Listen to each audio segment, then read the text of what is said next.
Sí, buen día, ¿me escuchan? Ahí te escuchamos perfecto, Luis.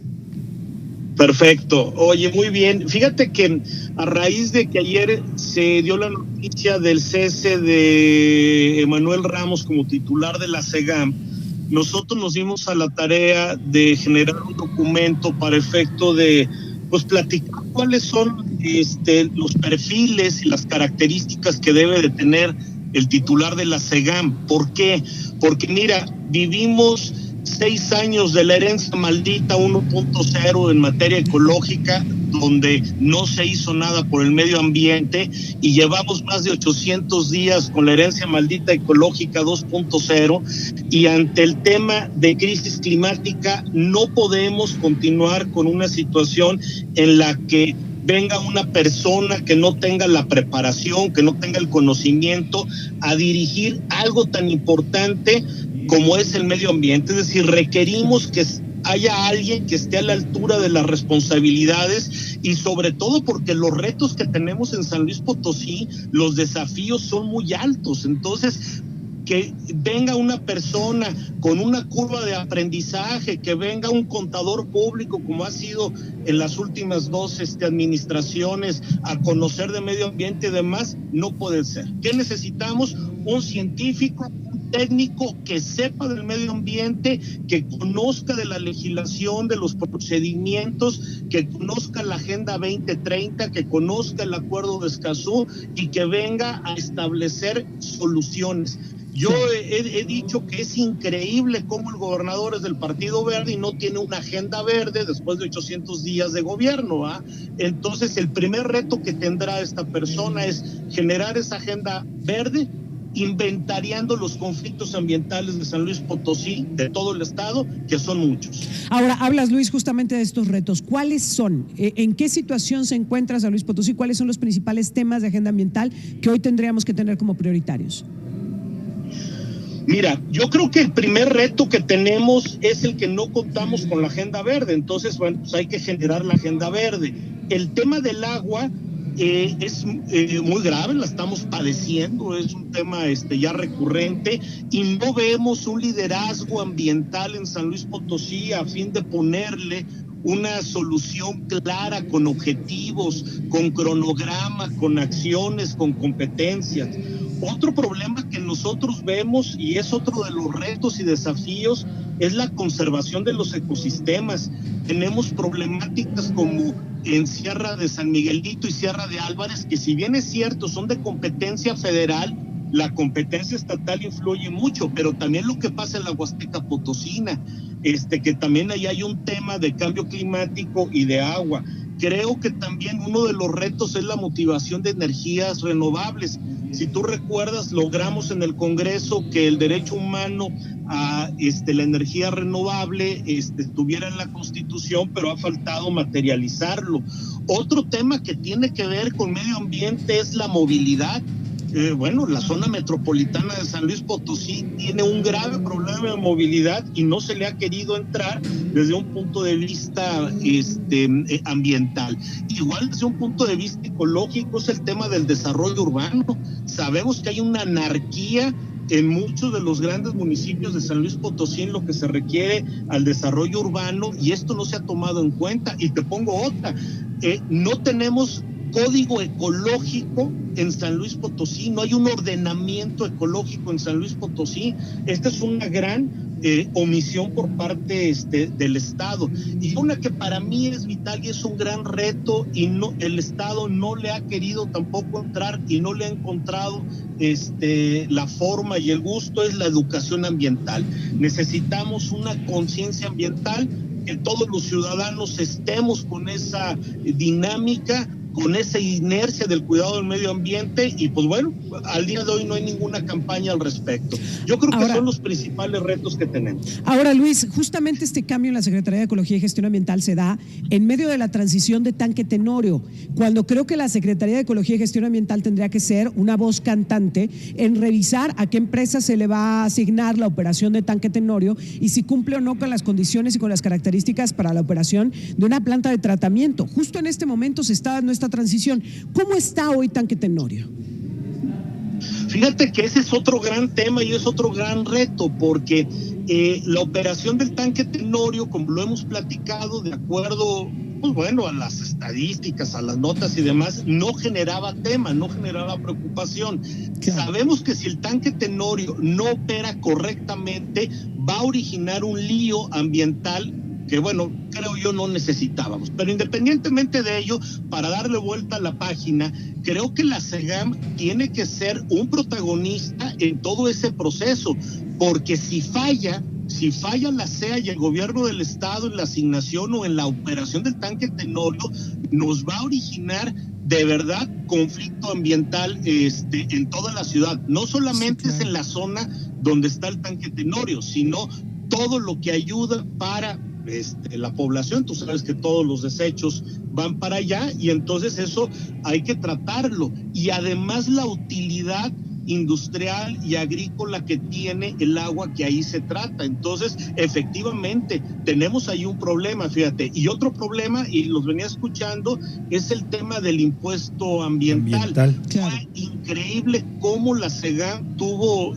una participación tan pobre, una participación tan escasa en lo que fue la sensibilización respecto del impuesto ambiental, donde no hubo parlamento abierto y se manejó muy en lo oscurito con los congresistas y solamente tuvimos la publicación del impuesto ambiental sin conocer, creo que ni la SEGAM ni la Secretaría de Finanzas, la forma del cálculo del mismo, ¿no? Entonces, claro, yo creo que ahora lo que necesitamos es una secretaría que sea protagonista, que vaya a la vanguardia, que conozca de los temas y que esté cercano no solamente a las otras autoridades federales, estatales o municipales, sino que también esté de la mano con la sociedad civil, con la iniciativa privada, con industriales, etcétera. Para eso, Luis, que tú mencionabas, que sea una secretaría protagonista, la pregunta es esa: si llega un político más que no tiene el perfil, que no tenga la figura, que no tenga el conocimiento de todas estas problemáticas que has enlistado, si llega una figura más política a esta secretaría, ¿va a pasar lo mismo? Va a pasar lo mismo y yo espero que haya sensibilidad por parte del gobernador. De verdad que yo no quiero que él se convierta en el albacea de la herencia ecológica maldita 2.0. Yo lo que quiero es que a los potosinos nos dé un medio ambiente sano, como dice el derecho humano, y que no se repita las dosis de lo anterior. ¿Por qué? Porque lo que hemos tenido son políticos, son profesionistas que no tienen nada que ver con el medio ambiente, no le entienden, no saben cuál es la normativa y la legislación que debe de aplicar. Entonces, fíjate, al día de hoy tenemos más de 800 días sin una agenda verde. Si llega otro político, va a pasar todo el sexenio nuevamente perdido en materia ecológica. Pero ahora, Luis, además del nombramiento, ¿qué se necesita? Porque lo cierto también es que la Secretaría de Ecología y Gestión Ambiental ha sido como un accesorio ahí dentro de la estructura gubernamental, pero que no está dotada ni de personal ni de recursos suficientes como para poder llevar acciones. A ver, el tema del monitoreo de la calidad del aire que tú y yo tantas veces hemos platicado en este espacio, 4 estaciones de monitoreos, solo 2 funcionan y son las que están instaladas en los parques Tangamanga, que realmente pues no nos dan una medición clara de cómo está la calidad del aire en San Luis Potosí, pero además tenemos la medición y cuando dice que la calidad del aire es mala, no hay ni siquiera una alerta que se encienda, un mecanismo que permita que el resto de la población se entere de qué es lo que está sucediendo y cuáles son las acciones que se tienen que tomar. Es decir, si este gobierno realmente quiere tomar este tema de la transición al frente de la Secretaría de Ecología y Gestión Ambiental como un punto de partida para entrarle realmente a estos temas, ¿qué tendría que hacer adicional al nombramiento del titular? Fíjate que cambiar la política pública en materia ambiental, y creo que la primera necesidad que se tiene es aumentarle el presupuesto que tiene esta secretaría, que son de apenas 40 millones de pesos al año, contra la Arena Potosí que vale 500, pero bueno, pues hay prioridades. Y también mejorar los estudios técnicos y multidisciplinarios que tiene la SEGAM. ¿Por qué? Porque es una realidad que muchas de las personas que trabajan en la SEGAM no tienen conocimiento exacto de lo que es la normativa ambiental. Y esto origina entonces líos de aplicación. ¿Por qué? Porque no hay una destreza en el conocimiento de qué debo de aplicar, cómo lo debo de aplicar. La legislación ambiental es muy compleja. y entonces no es como otras dependencias donde a lo mejor se pudiera de alguna manera aceptar el que no se tenga ese conocimiento pleno. Aquí en la cuestión ambiental, como estamos hablando de cuestiones técnicas, cuestiones de salud, cuestiones de ingeniería, cuestiones hidrológicas, etcétera, que por cierto hoy es el Día Mundial del Clima, y pues bueno, ves ahí toda la gama de profesionistas que ellos intervienen para el mejoramiento del medio ambiente. Bueno, esa amplitud no se tiene actualmente en la CEGAM. Efectivamente, no solamente es el cambio de titular con una persona que conozca de esto, que conozca el medio ambiente, sino que también este titular se rodee del equipo necesario para que se puedan tomar las mejores decisiones, las mejores prácticas, y que sobre todo se haga una política pública en materia ambiental, política pública que nosotros desde el 2016 estamos exigiendo al gobierno desde cambio de ruta, y al día de hoy, 2024, 8 años después, no la tenemos. Pero creo, Luis, que el nombramiento la próxima titular, nos va a dar una pauta de si realmente el gobierno del Estado está o no comprometido con el tema ambiental, ¿no? Porque como tú lo decías, a ver, si nombran otro político, otra política, pues realmente no va a dar resultados. Pero si vemos que realmente nombran a una persona preparada en el tema ambiental, que realmente puede entender estos temas, que realmente pueda hacer una guía, y le dan el reforzamiento institucional, creo que eso nos diría y nos mostraría que realmente hay un compromiso. Es decir, este nombramiento nos va a dar la pauta de cuál es el compromiso real del gobierno del Estado con el tema ambiental. Totalmente, es una gran prueba de fuego.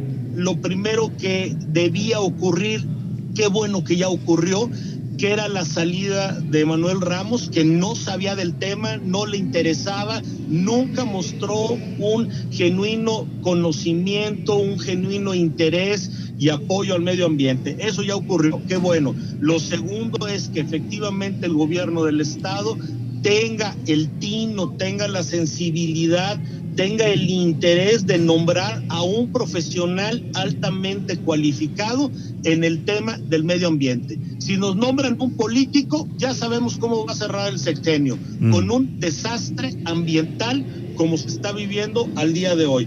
Pero si tenemos una persona que tenga experiencia en la gestión ambiental, que tenga un compromiso con la sostenibilidad, que tenga esa capacidad de comunicación con la sociedad civil, etcétera, entonces podemos tener una expectativa de que esto va a cambiar. Y te doy un dato, fíjate que nosotros en Cambio de Ruta tratamos con la CEGAM en muchas ocasiones a partir de esta administración que empezó, te digo, hace más de 800 días, tener alguna comunicación y contacto, y fue una cerrazón igualita que la que pasó con Juan Manuel Carreras. Es increíble cómo cosas tan sencillas que vienen de la normativa, como es la aplicación del manual, cuando hay una mala calidad del aire, como tú la comentabas, que esta comunicación y difusión hacia la sociedad se vuelve vital para cuidar tu salud, nunca ocurrió. Y yo tengo muy presente, Erika, una entrevista que le hiciste a Manuel Ramos, donde te dijo: sí, yo saliendo de esta comunicación contigo, Erika, me voy a poner en contacto con la Secretaría de Educación para coordinar esfuerzos, y que cuando haya una mala calidad del aire se les avise a las escuelas para que protejan a sus niños a la hora del recreo, a la hora de hacer deporte y demás. Eso nunca ocurrió. Es decir, para mí Manuel Ramos fue un ampón ambiental, como en su momento fue Ivette Salazar, por omisión. ¿Por qué? Porque no cumplieron la norma. Pero aquí hay una característica: la falta de cumplimiento de la norma por parte de este funcionario, lo que origina es daños a nuestra salud, gravísimo. Finalmente, Luis, y ya que es uno de los temas en la agenda justamente ambiental, este tema del impuesto ambiental que autorizó de manera irresponsable el Congreso del Estado, eso nos ha quedado clarísimo, el hecho de que se haya postergado hasta después de las elecciones, ¿ves que realmente sea con un interés de hacerlo viable, de llegar a los acuerdos, de construir las mesas de trabajo, o lo que están haciendo es brincar el proceso electoral? Mira, para mí es otra tomadura de pelo. A final de cuentas se dijo que iba a haber mesas de trabajo hasta el 31 de marzo. Las mesas de trabajo fueron más bien reuniones de café, por así llamarlas, Yo lo que propuse es que hubiera mesas de trabajo, pero de trabajo efectivo, donde se arrastrara el lápiz para efecto de que Finanzas y SEGAM nos explicara cómo se tenía que calcular el impuesto y cuáles eran las características que tenían estas, la base, y con eso poder determinarlo. Nunca se hicieron.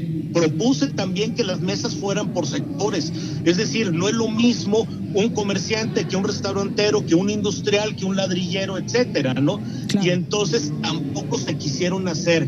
El que ahora se pasen al 10 de junio, para mi gusto, es más bien patear el bote mientras están las campañas electorales. Tenemos 15 diputados que tomaron licencia para sus fines proselitistas y demás. No creo que le vayan pues vamos a mejorar el impuesto.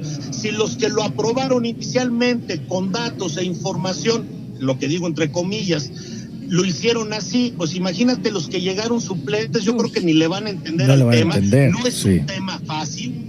Es un tema complejo, entonces yo creo que esta prórroga no va a servir de absolutamente nada, y de nuevo se volvió a ver ese espíritu como de engaño, como de falta de atención y falta de meterse a la entraña de este impuesto. ¿Cuál sería mi recomendación? Para mí está muy sencillo. Tenemos todo el 2024 para hacer parlamento abierto, para trabajar un impuesto que realmente funcione. Cambio de Ruta quiere que haya un impuesto ambiental, que haya un impuesto verde, pero que sea el impuesto que realmente persuade a que la gente no contamine. Si estamos hablando de la aplicación de un impuesto por aplicar impuesto recaudatorio, y lo peor que va a ocurrir es en contra del medio ambiente. ¿Por qué? Porque para mucha gente va a ser muy fácil. A ver, dime, ¿cuánto cuesta el que yo contamine? Tantos pesos, ahí te van. Es más, te pago extra para contaminar un poquito más, porque así me sale más barato mi proceso.